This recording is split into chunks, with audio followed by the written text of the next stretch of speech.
সাকিব আল হাসানের জন্য সবার হয়তো একটু মন খারাপ নাকি?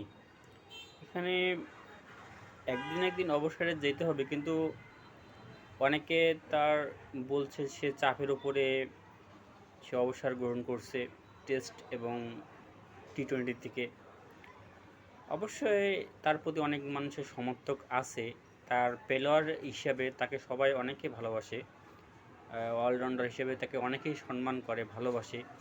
কিন্তু তিনি যখন রাজনীতিকে চলে গেছে, তখন কিন্তু তার প্রতি একটা নেগেটিভ মানুষের ধারণা সৃষ্টি হয়েছে। এর জন্য কিন্তু তার প্রতি মানুষের অনেক একটা দ্বিধা দ্বন্দ্ব বা যে সম্মানটা তার প্রতি মানুষের ছিল সাধারণ জনগণের, এই ক্রিকেটের পরে কিন্তু তার এই রাজনীতিক আসার পরে কিন্তু মানুষের সেই ধারণাটা কিন্তু অনেক পরিবর্তন হয়েছে।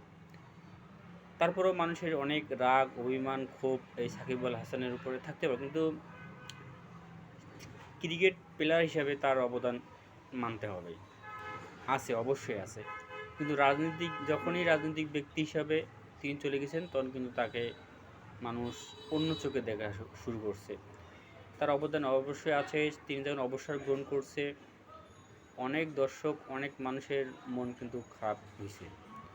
কিন্তু এখানে কিছু বলার নেই, কারণ অবসর গ্রহণ করতে হবে সময় হলে।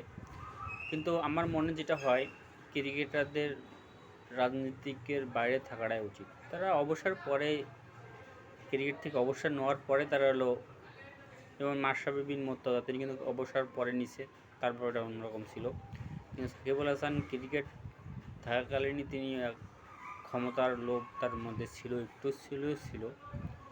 এর জন্য বলতে পারি যে তার মধ্যে মানুষের আবেগ আছে, তার অবদান অবশ্যই আছে, অস্বীকার করা যাবে না। কারণ তার রেকর্ড ভাঙা, সাকিবুল হাসান তৈরি হওয়া অনেক টাফ আছে, এই আর কি। কিন্তু মন খারাপ সবারই হবে, এইটাই।